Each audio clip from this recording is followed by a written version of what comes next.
Terima kasih banyak-banyak Antita. So Okey, rasanya tak ada soalan sama-sama. lain. Semua soalan telah dijawab tadi. Terima kasih atas perhatian semua. Okay, no problem. Thank you, Aunty.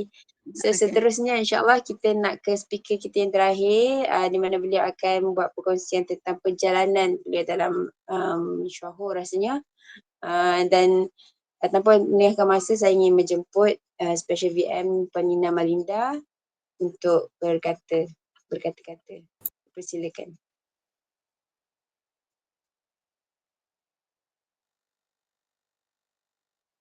Puan dah boleh buka mic.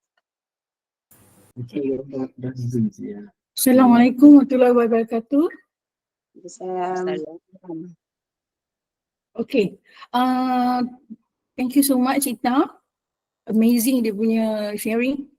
Kan? Tak sangka jadi macam tu. Alhamdulillah. Tapi sekarang Ita dah ceria macam dulu kat sekolah. Alhamdulillah. Alhamdulillah lah. Sebelum ni kan nak bercakap pun macam apa ni, terhad. Cuma orang tertentu je boleh. Kalau WhatsApp ni Ita cakap, Ita depressed lah, murung lah. So now Alhamdulillah you're back to your old self. Yelah. Tak pernah kan, tak pernah rasa. So kali ni memang rasa ujian. Dahsyat peringatan tu. Ujian. Alhamdulillah. Alhamdulillah Ita kaya untuk beli banyak-banyak tu. Alhamdulillah. Okay, so sekarang first of all before saya mula, saya nak cakap pasal, tadi Irina cakap pasal puasa kan? Okay, sebenarnya dulu, bapak saya pun zaman-zaman dulu dia ada GERD dengan gastrik. Dia kalau belum puasa dia tak puasa tau. Pasal diingatkan, dia diberi the idea that puasa tu nanti semakin sakit. Rupanya sebenarnya puasa is rawatan, it's a treatment. Sampaikan sekarang, sampai ke akhir hayatnya, macam tu dia masih berpuasa sebulan. Okay, so puasa actually is good. Okay, sekarang saya teruskan. Alhamdulillah, Ita jazakillah khairan untuk sharing. So, Assalamualaikum semua. Thank you MC. Dan tanya kepada semua yang masih bersabar tunggu sampai ke hujung sini. Okay, ada yang mungkin belum kenal saya. Okay, nama saya ialah Nina Malinda binti Atan. Umur saya sama dengan Malaysia. Cuba teka sendirilah, Malaysia bertahun lah, tu umur saya lah. Kemudian saya sebenarnya mula-mula penyebab saya join Chuang Ho dah lama. Okay. Yang pertama sekali penyebab saya join Chuang Ho ialah ibu saya sendiri. Okay, ini ibu saya, arwah bapa saya dan arwah ibu saya. Sebab utama sekali dulu saya sign up Chuang Ho ialah memang arwah ibu saya. Pasal masa tu ibu saya mendapat early signs of stroke. Padahal saya punya upline ketika itu dah approach saya 3 bulan sebelum tu, tapi kita tak join. Jadi ini sebagai pelajaran untuk kita. Kadang-kadang kita approach orang memang tak join immediately. Okay. Saya mula tu saya tak join. Masa tu nak join pun RM60. Sekarang kita dah percuma kan. Okay, dan also bila mak saya phone, dia kata dia early signs of stroke, so saya pun decide nak beli walaupun saya masa tu memang tak ada duit. Saya suruh adik-beradik semua share, 8 orang share. Beli masa tu Jauh Impact je. Jauh Impact dengan protein. Saya cakap okay, saya bayar membership, you all share the Impact. Saya memang masa tu pun tak ada niat nak buat bisnes pun tak ada. Pasal saya masa tu aktif dalam another business MLM. Tapi bila mak saya makan, pada first month dia makan 6 biji lingzi, 12 biji polen. Lepas tu Jauh lingzi, kita belum ada Yungkian Ganoderma masa tu. Dan lepas sebulan dia okey. Lepas dia okey tu, saya tengok, saya dapat bonus pula. Bonus. Masa tu masih belum fikir lagi tau. Tapi mak punya perubahan yang ketara tu, dia pun start cerita semua dengan kawan-kawan dia. Lepas dia cerita pasal nak tolong semua orang. Kalau dia nampak orang naik wheelchair dekat tepi jalan tu pun, dia kata nak tolong orang tu. Pasal dia dah rasa badan dia macam mana kan. So dari situlah network arwah mak berkembang. Lepas tu barulah saya start sharing. Lepas dengan mak, saya go to my second prospect was my own cousin. Dia ada gout. Then gout tu betul, dia tengok macam okay, mak okay, cousin okay. Lepas tu, you just want to share with everybody. It's not because you want to do the business. You just nak tolong orang kan. So lepas tu, barulah I pergi to my friends. The first friend that I came to was of course mereka sampai ke hari ni mereka in the business which is 20 over years. Antaranya ialah Puan Aisyah Ismail selalu join us kalau mereka punya Zoom meeting kan. Okay, she was one of my first downlines 20 over years ago. In fact, almost 30 years lah. Puan Aisyah masa tu sama dengan saya anak 6, dia anak 6. Sekarang saya anak 9, dia anak 10. Saya ada cucu 23, dia pun ada cucu berapa banyak dah. So sekarang the network has grown from dia seorang tu sampai ke anak cucu. I'm just telling you how the network grow if you service your people well and you betul-betul ikhlas nak share orang. After Puan Aisyah also, then lepas tu introduce to Puan Kamalia. You all nanti tahu Aunty Kamalia kan? So Aunty Kamalia is with us till today. Dan lepas tu Aunty Juwita, Puan Juwita ni tadi. So kantoi lah umur kita orang ni semua, lebih kurang umur kita orang ni 60 plus. So Aunty Kak sebenarnya dekat sekolah tak kawan kan kita kan? In the search of a prospect, I pergi contact all these tak kawan pun kan, kita sekolah kelas art, kelas sains, maklum lah kan. Tapi selalu nampak arwah Pak Atan tu jumpa cikgu lah, pergi cek anak dia kat sana. So masa tu approach, contact Antita through Facebook, buat appointment, went to JB, you see berbaloi tak? Antita are with us till today. I'm just telling you all an example of it's worth contacting all your old friends and servicing them well. Tak semestinya semua orang kita contact tu akan respond. Saya just cakap 3, but I approach berapa entah 30-40 orang, 3 ni timbul. And this 3 tengok kuat, very very stable kan, very belief sangat. Tengok dah murung dah apa pun masih juga nak makan Lingzi, YKS, YKB, YKS semua dia berani try. Subhanallah. Tapi kau tak pasal itu sakit itu tak try or targeted product saya kata kan. Rezeki lah tu sebenarnya. Rezeki dia tu sakit. Nak cuba all that targeted products. Okay, sekarang before saya teruskan, saya nak share some information about kita punya the state of health in Malaysia. Do you know that 50% daripada penduduk Malaysia mengidap sekurang-kurangnya satu penyakit tak berjangkit. Apa dia penyakit tak berjangkit ni ialah nombor 1, diabetes.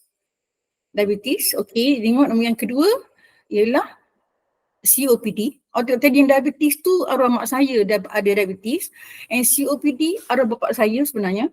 Okay, these are penyakit yang menyerang masyarakat Malaysia secara besar-besaran. Lagi lepas tu, yang ketiga penyakit jantung. Dan penyakit 4 ialah tekanan darah tinggi. Dia cakap 50% of masyarakat Malaysia at least ada one of these. Okay. Kalau you tengok dekat diabetes, okay, prevalent diabetes Malaysia is the top in Asia Tenggara. Kita top. Dekat Asia Tenggara kita champion lah dari segi diabetes ni.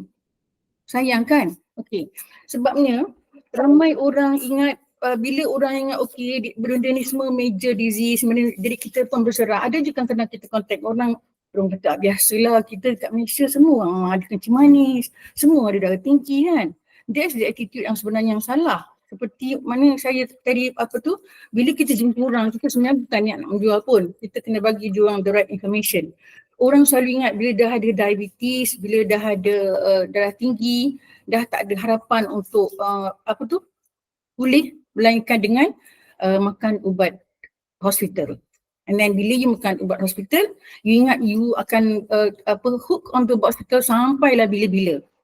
Itu the general attitude of the people. Betul tak? Jadi sekarang kita sebenarnya itu semua tak betul. Sebenarnya semua penyakit are reversible and semua penyakit insya-Allah ada ubatnya. Itu kan hadis. Jadi janganlah kita kata tak payah, I tak boleh makan ubat lagi because doktor kata tak ada harapan. Jangan macam tu sekali because hadis kata semua penyakit ada ubatnya. So believe in that. Kalau kita yakin, actually insyaAllah semua penyakit memang ada ubatnya, cuma kita kena cari, kita kena rajin lah cari ilmu. Dan untuk kadang-kadang orang klinik kita ramai tak tahu, di situlah kita punya tanggungjawab sebenarnya. Okay? Jadi sekarang selama-lama saya buat Syangho, lepas mak saya baik dulu, mak saya dia tak duduk dengan saya, duduk jauh, duduk kat kampung. Jadi saya tak dapat buat 100% rawatan ataupun penjagaan gaya hidup, semua tak dapat because dia duduk jauh daripada saya, dia duduk dengan bapak saya. So ada banyak lagi faktor-faktor lain yang influence her mind kan. Macam dia pergi selalu pergi doktor, kawan-kawan dia pergi doktor dan seterusnya. Jadi arwah mak saya tak dapat dikasih 100%. Lepas sampailah akhirnya kadang-kadang dia makan our product, kadang-kadang tidak, kadang-kadang makan ubat doktor teruskan juga because it depends on siapa yang menjaga dia. Saya ada 9 orang adik-beradik, 8. So kadang-kadang separuh daripada kita believe in doctors and separuh daripada kita believe in alternative. So bila yang tukang jaga arwah mak saya dulu tengah sakit masa tu, kalau yang menjaga tu yang believe in doctors, so dia terpaksa ambil ubat doktor. So kalau yang menjaga tu yang alternatif, dia baru dia ambil ubat alternatif, dia pun confused. Pula tu orang yang kasih alternatif ni pula ni memang kurang duit daripada orang yang kasih hospital. So jadinya mostly my mother makan ubat hospital. Okay, tak apa, itu semua dah takdir. Arwah saya meninggal, arwah mak saya meninggal di dalam hospital. Dengan all semua meninggal dalam hospital. Okay? Pasal dia, itu memang dah ketentuan Allah kan. So, lepas tu, masa mak saya sakit dulu, apa-apa rinci kita kasih, bapak saya memang tak nak ambil. Pasal mahal kan. Yang tukang supply ni pula tu orang tak berduit kan. So bapak saya tak nak ambil. Pasal kata kasih mak. So bapak saya tak makan. Bapak saya tak sakit lah masa tu. Lepas mak saya meninggal, barulah bapak saya dapat penyakit yang berat-berat. Okay, the first one he got last time ialah dia kencing berdarah, berak, muntah darah, all darah. So he was admitted in hospital Keluang. Lepas tu doktor kata dia ada makan ubat apa. So ada ubat biasalah, darah tinggi, kencing manis, pencair darah, lawas kencing, semua ada. Masa dia duduk kat hospital tu, memang doktor kata since all that berdarah, dia kena stop semua medication. So he stayed dalam hospital seminggu, tapi doktor suruh stop all hospital medication. Pasal dia suspect because of the drugs, that's why dia dapat all the darah. So when they stop all medication, zero medication, tapi cuma pantauan doktor dalam hospital. Masa tu saya kasih dia high dose. Kita masa tu masih belum ada targeted products, masa tu twin pack ya. So lepas tu dia okay, then keluar. So my father pun duduk dekat Keluang. Kat Keluang pun masih jauh dari kita. Masih juga exposed to orang-orang yang believe in hospital medication. So he was on drugs and ambil ini sekali je lah. Ikut kemampuan saya ni. So lepas that first major sakit, lepas tu my father got something nama dia AAA. AAA tu dia punya saluran jantung yang keluar dari jantung tu, aorta tu bengkak. Macam belon nak pecah. Macam nak belon nak pecah. So masa tu pun doktor kata patutnya nak operate. Masa tu dia punya age 70 plus. Tapi doktor cakap dia too old. Dia tak boleh nak operate. Benda tu boleh pecah. Kalau pecah pun membahaya. Kalau dia maknanya dia ada persimpangan lah. Kalau nak operate bahaya. Kena nak buka jantung dia. Kalau tak operate bahaya juga. Sebab benda tu boleh meletup. So masa tu saya kasih dia high dose. Link yang Pengaiderma, Poland, Vitakin, Poland. Lepas sebulan dia makan roasting, doktor tengok he was okay to be operated on. Okay, bapak saya decide to dibedah. Alhamdulillah doktor pun kata dia surprise because for his age, he went through the operation very, very well. So alhamdulillah, I attribute that to the the product yang diambil. Okay. So setelah mak saya meninggal, tu bapak saya go through the kencing berdarah period, maknanya the drugs were causing the kencing berdarah, then got that AAA punya tu. So, saya selalu set goal tau, kita kan saya nak set goal kan, orang suruh kita set goal lah, suruh set matlamat kan. Saya punya goal always the top of the goal ialah number one kan dulu memang nak jaga mak bapak. That's the first one. And penjagaan mak bapak tu memang saya nak diorang to be completely drug free. It's not possible, tapi I rasa kau doa kadang-kadang dapat. Because kadang-kadang you nak suruh mak bapak you drug free tak berapa mudah. Because dia dah biasa dengan expose dengan hospital punya mindset kan. So saya punya top of the goal always nak kasih dia orang drug free, kasih dia orang selesa, dan I nak take care of them. That's always the top of my goal. Okay. So bapak saya duduk kat sana, ada lagi orang tak kasih makan, macam mana kan? Macam mana nak kasih dia completely drug free. So masa tu bapak saya kadang-kadang sakit, kalau dia sakit, dia memang duduk rumah saya. Dia sekejap lah, sebulan, 2 bulan. Sementara dia kat rumah saya tu, boleh dah kita kasih our produk. Tapi bila balik semula sana, dia makanlah balik semula. And then Alhamdulillah, lepas tu also dia berjumpa dengan adik-beradik saya yang tak berapa suka dengan alternatif kan. Jadi dia kadang-kadang dengar cakap diorang juga. Sorry jangan cakap diorang Anyway, lepas masa PKP, Alhamdulillah bapak saya completely 100% in my care. Allah bagi dia duduk dengan saya my care. Lepas tu dia tak jumpa sesiapa. Pasal PKP orang tak boleh visit dia kan. Macam mana boleh jadi macam tu keadaan kita. My adik-beradik saya tak percaya tu semua. Tak boleh visit dia. So my father was completely in my care. So memang masa tu I totally off semua drugs. Semua drugs. Walaupun kadang-kadang blood pressure dia jadi nak tinggi pun saya tak bagi any drugs. Tapi saya kasih barang tu semua sekali high dose. Tapi subhanallah bapak saya, bapak saya setelah completely all drugs and concentrate on our product, memang nampak dia punya kesihatan. Antaranya lama-lama hidup dia lama bertahun-tahun, saya tengok memang kaki dia sentiasa bengkak. Sampai kita ingatkan dah normal, dah biasa. Dah tengok bertahun-tahun kaki dia besar kan. Lepas makan produk kaki jadi kecut, kemudian buang air besar, lawas everyday. So kalau orang-orang yang ada mak bapak, kadang-kadang kita orang kadang-kadang dah sangat-sangat tua, memang masalahnya ialah pembuangan. Tapi arwah bapak saya sampai ke akhir hayat dia, memang dia buang air besar sangat banyak. Alhamdulillah.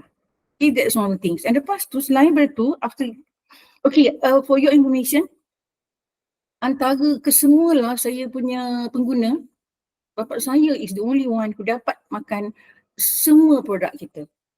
Daripada sampai ke YKC. Maknanya dia seorang yang dapat makan semua produk. Alhamdulillah.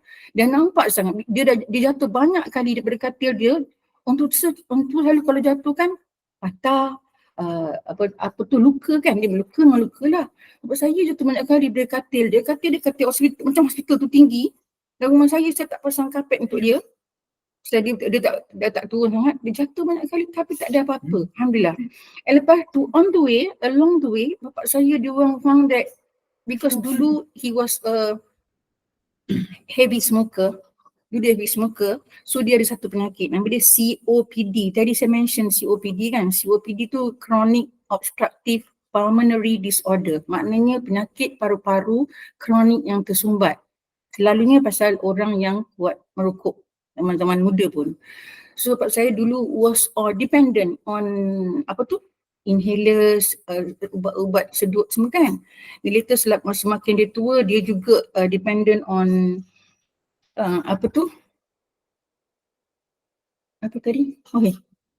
tengok on feeding tube, and then lepas tu on urine tube. Sebab along the way macam-macam berlaku. Okay, and then dia masuk hospital beberapa kali. Ada yang 2 kali dia terpaksa transit dalam COVID ward. Pun dia tak kena COVID. Bapak saya not vaccinated. Kami semua tak vaccinated. Bapak saya is 88. Kan bayangkan kalau paru-paru dia ada masalah. Tadi kan, kronik punya paru-paru.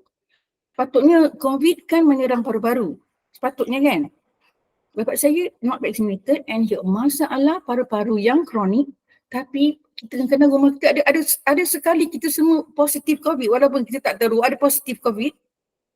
Bapak saya semua tak ada positif. Yang peliknya. dia sangat-sangat tua, dia 88 tahun masa tu. Dan bila dia kadang-kadang dia sakit-sakit kat sini, dia nak masuk ward hospital tu, dan masa tu the rule masa during COVID period, masa you masuk hospital from the emergency room, you masuk ward biasa, you can transit dekat the COVID ni tau, COVID ward, supaya dia orang nak saringkan. Memang macam tu, the procedure macam tu. Bapak saya 2 kali kena lalu dekat COVID ward, duduk situ kena seminggu before dia orang saring. Semua orang kat situ COVID lah, saring kan. So ada orang tu, doktor tanya saya, dia cakap, bapak awak tak vaksin ni? Dia cakap. Saya cakap tak, kenapa? Dia cakap pasal dia positif. Dia positif ni, dia cakap tau. Oh, maknanya dia tak boleh nafas ke? Boleh saya cakap dengan dia. Dia kata bapak awak tengah berbual kat katil ujung orang-orang sana. That means even in the COVID ward, dia positif tetapi dia tak ada symptoms tu. Masya Allah. Memang bapak saya tabib, alhamdulillah, he was very healthy. Okay.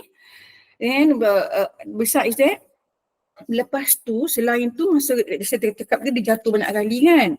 And then dia makan, okay, lepas dia ada, selain daripada that chronic paru-paru punya disorder tu, lepas tu dia ada ketumbuhan dalam dia punya pundi kencing. Lepas tu, pasal baru kita tahu, orang-orang yang ada heavy smokers, dia orang ada 2 kemungkinan kanser.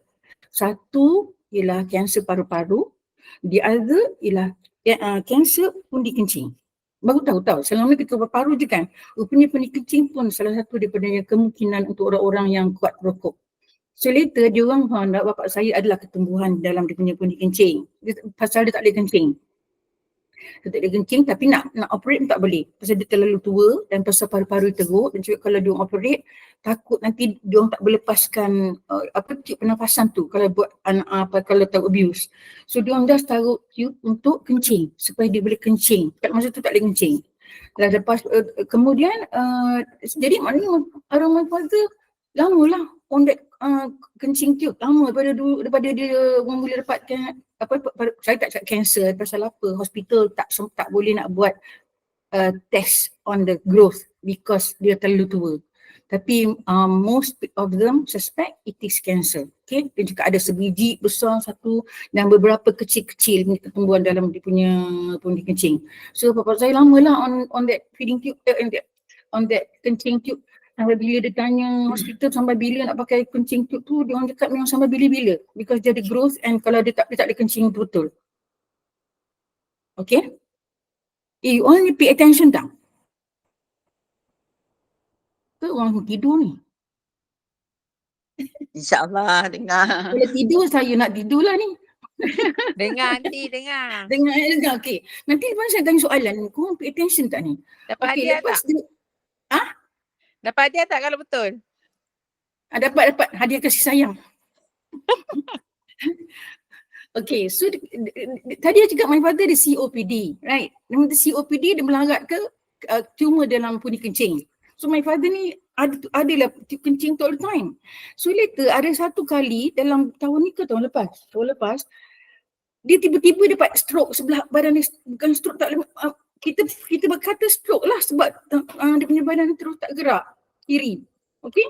Tapi bila check kat emergency, dia tak ada blood pressure. Blood pressure dia tak tinggi. Sejak kita dah off all ubat tu, blood pressure was not problem anymore. Dulu dia makan blood pressure pill. Lepas dia makan ubat banyak, tak ada blood pressure langsung pun.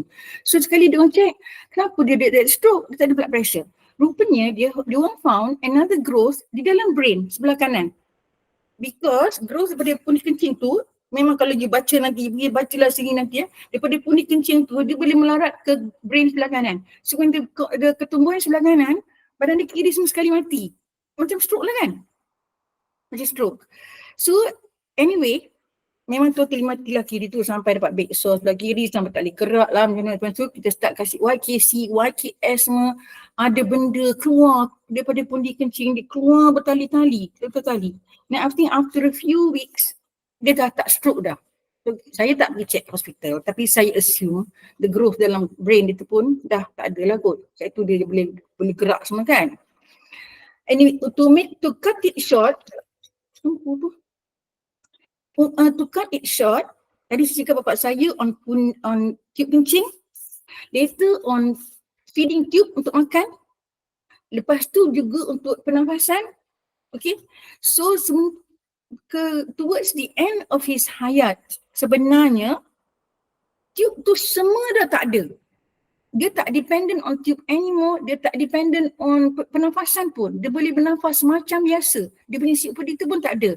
Kencing tu pun dia boleh kencing macam biasa, makan semua macam makan biasa. Tube tu semua dia cabut sendiri. Don't do this at home. Semua dia cabut sendiri. Tak kira, semua dia cabut sendiri, okay? So Alhamdulillah, selama tu dia tanya hospital bila boleh cabut tube kencing, bila boleh cabut kencing. So bapak saya confident dia boleh kencing sendiri. Hospital cakap tak boleh. Actually tak cabut sendiri tau tu. Saya tak tahu macam mana boleh cabut. Arwah bapak saya dulu kalau tidur macam budak kecil, tidur nakal. Aku semua sekali dia bongkar, jatuh lah katil, semua macam tu. Banyak, he got so much energy. Kalau tengok bapak saya malam kalau tengok jenguk dekat dia punya bilik kan, dia tengah exercise, cycle in the air, semua dia buat. Okay? Alhamdulillah. So anyway, the day he passed away, the day he meninggal, dia tidur dan dia meninggal dalam tidur pun. Kita bangun pagi tengok memang dia dah tak ada. So Alhamdulillah, insyaAllah everything is okay. InsyaAllah dia dan mak saya dia berada di tempat-tempat yang indah di sana. Cuma my point here is that saya cakap saya punya goal selama-lama ni ialah for my father and my mother. Top of the list is them kan for a long time. Tapi tiba macam ni semua dah tak ada kan. Jangan kita fikir that means kita dah tiba that goal, kita stop. Sebab kita mesti ingat walaupun Alhamdulillah mak saya tak dapat nak kasih that rawatan yang baik macam tu because she was not research. Tapi dengan arwah bapak saya, Alhamdulillah saya rasa bersyukurlah saat dia dapat makan all the product kan. Yang pada saya, because dia dah tiba sini, kita kena move on lah. Kita ni semua, kita kena move on. Because kita tahu kita ada a good product. Macam Gita cakap tadi, it's a very good product. Tetapi kat luar, ramai orang tak tahu. Ramai orang ingat bila doktor cakap, awak punya tumor tak boleh baik. So kita jadi down kan, jadi sedih kan. Tapi sebenar-benarnya insya-Allah dengan izin Allah boleh. Cuma kita kena usaha. Ada orang juga kata saya reda lah, saya pasrah lah kan. Memang betul kita kena reda, betul kita kena tawakal. Tapi sebenarnya kita kena ikhtiar dan usaha. Tapi di dalam kita punya produk ni, macam Gita tadi kan, it spends 7,000 plus. For 4 months, kira-kiranya taklah mahal sangat, betul tak? Tapi kena carilah juga. Banyak juga ketentuan tak ada. Sebab tu saya memang nak ajak semua orang saya punya kesimpulan ialah no matter what, kita memang kena buat bisnes ni. Bukan pasal nak buat bisnes untuk kaya, bukan.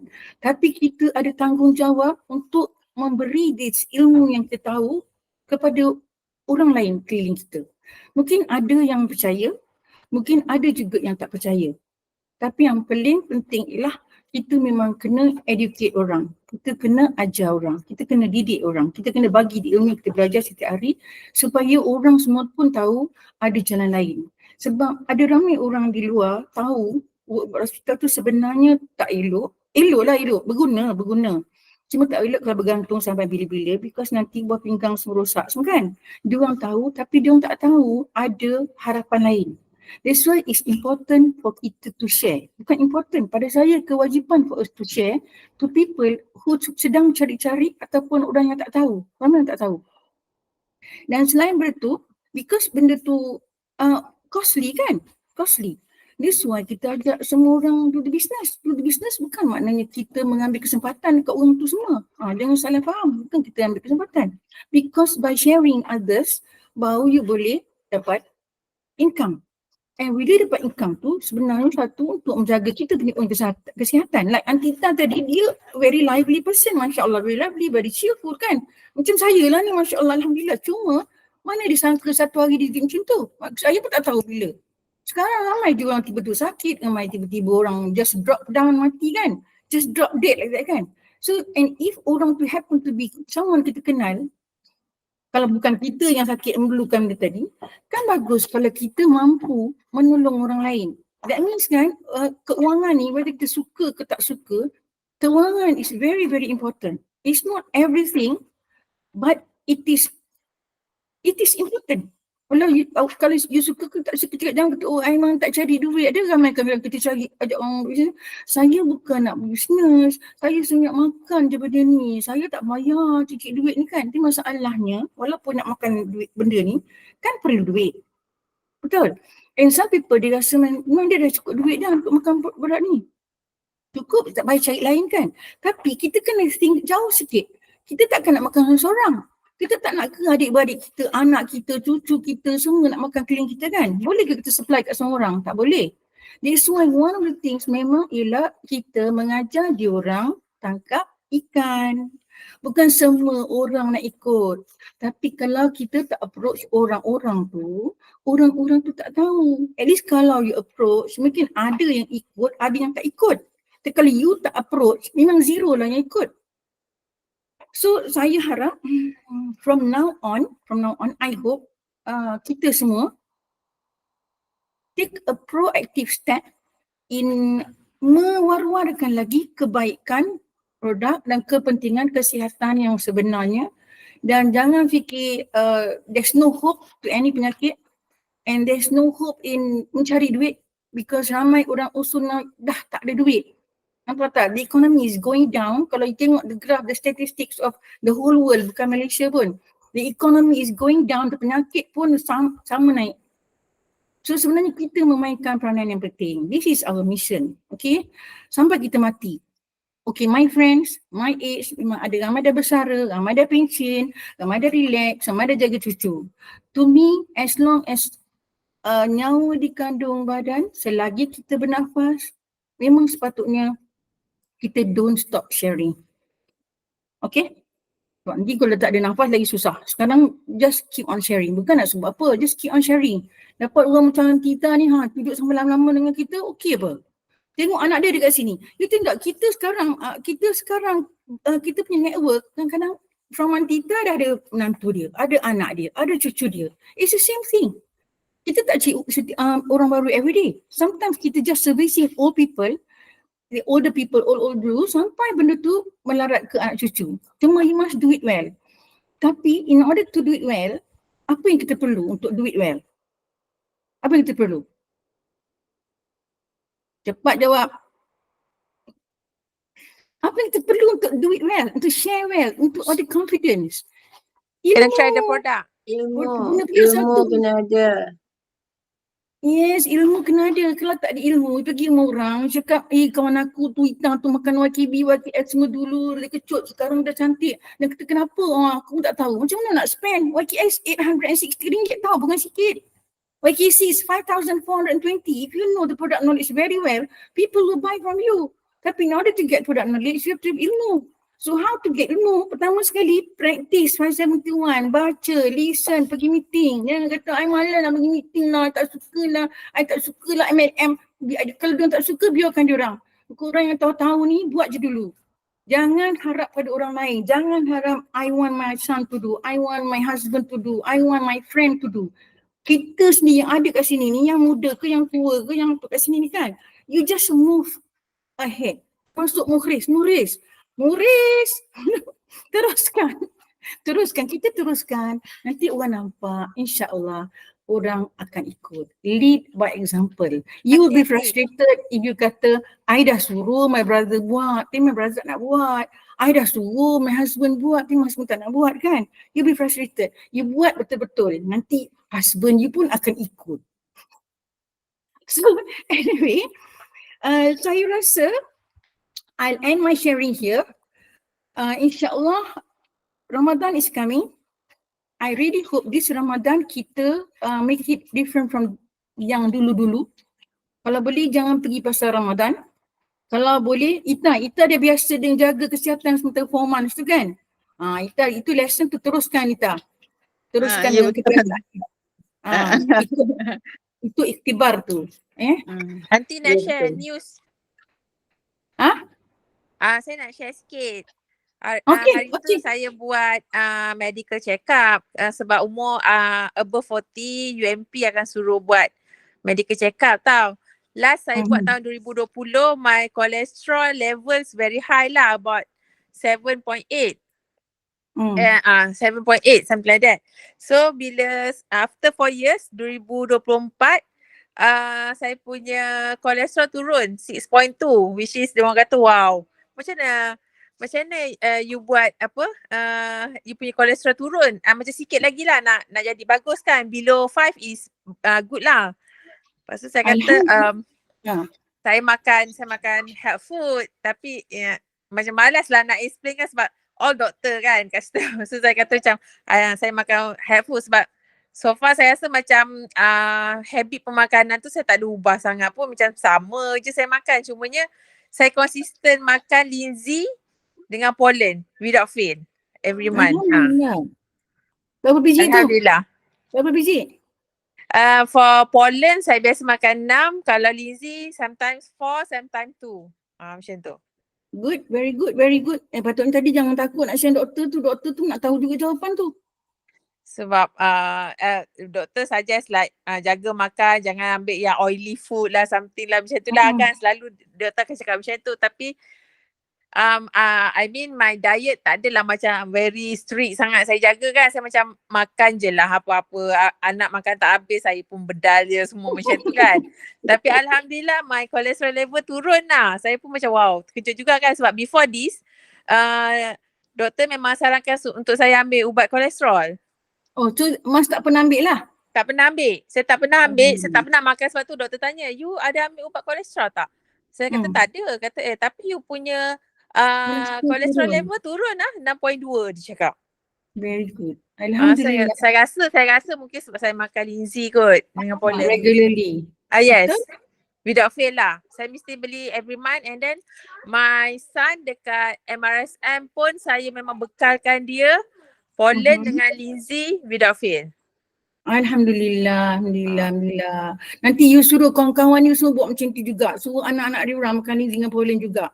And then my brother pun bila tahu anak saya makan pollen dengan linzi, dia pun belikan untuk anak dia pollen juga. Sebab anak dia selalu tidur dalam kelas.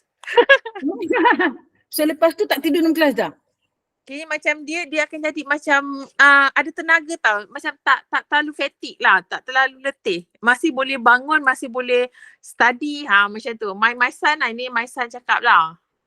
Ya. So kalau bila dia nak balik asrama, dia mesti tanya macam, Mama tak bagi pollen ke nak balik ni? Macam tu. So saya akan bagi dia sebotol untuk dia bawa balik.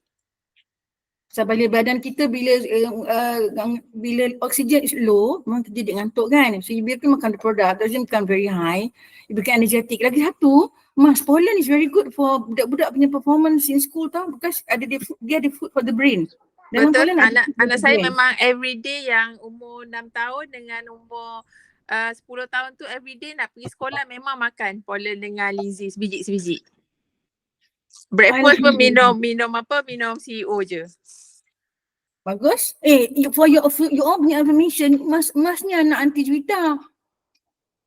Tengok lain kali you all pun bolehlah buat emak-emak you datang sini. Kita datang sini anak beranak lain kali. Anak beranak tak lagi nak buat cucu juga. Nak buat cicit. InsyaAllah. Okay, thank you so much Mas. And lepas ni Mas pula nak kena share. Okay? InsyaAllah. So insyaAllah I won't be seeing you all. I nak pergi Dubai on Sunday. Bye-bye. Oleh-oleh nanti, oleh-oleh. Saturday lah nanti. Saturday tau. 2 hari bulan. Kita 3 bulan lah. Dia tak tahu kita punya. Saya 3 bulan. Betul ke 2 bulan? Nanti check dalam poster tu 2 hari bulan. Takut nanti kena tinggal je nanti. Ada 2 group. Okay, tapi next week saya tak ada, tapi nanti you all can go on because nanti suami saya ada dan Aisyah ada. Okay, you all teruskan. Dan insyaAllah we have a good Ramadan this year, a healthy Ramadan insyaAllah, spiritual, physical dan mental. We become better. InsyaAllah. Okay? Alright. Okay. Itu saja. Terima kasih banyak Puan Nina Malinda atas perkongsian dan terima kasih pada semua speakers pada malam ni. Alhamdulillah. InsyaAllah siapa yang berkelapangan esok kita akan jumpa di Johor pukul 11 sampai pukul 1 untuk meeting bersama Diamond, Ummu dan Nazri. Dan juga the last day bulan ni ialah pada 29 hari bulan, hari Khamis, 12 tengah hari. Okay, online dan walk in.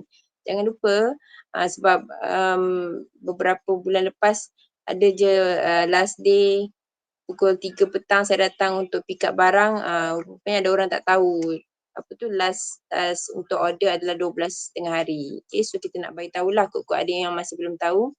Untuk last day of the month beli sampai 12.30 hari saja. Lepas tu kena beli pukul 5 pagi online ataupun 8.30 di HQ. Okay. Oh tadi Aunty Ina menjawab persoalan. Okay. So boleh ke kita ambil gambar sekejap ni? Jadi ada ambil gambar sikit. Kalau ada yang bersedia, Puan Mas Ayu nak ambil gambar, Puan Asha ada ke tu? Jom kita ambil gambar sekejap. Sementara saya boleh mengambil gambar ni. Lepas tu kita boleh bersurai. Sekejap Ready? Momo. 1, 2, smile. Okay. Terima kasih semua. Nanti insyaAllah kita jumpa lagi next week online. Okay, terima kasih semua. Puan Nina kalau Jumpa free lagi, dia boleh insyaAllah. lah dekat daripada Dubai dia. Hai. Assalamualaikum. Berapa lama tu kat sana? Sampai Khamis. Oh, okay. InsyaAllah. You Selamat can berangkat. fight. Do you know that next year we're going to Shanghai and where? Hangzhou. You can fight this year for the next trip next year. InsyaAllah. InsyaAllah. Okay. InsyaAllah. Alright. Okay. Alright, thank you semua. Bye. Assalamualaikum. Bye. Assalamualaikum. Salam.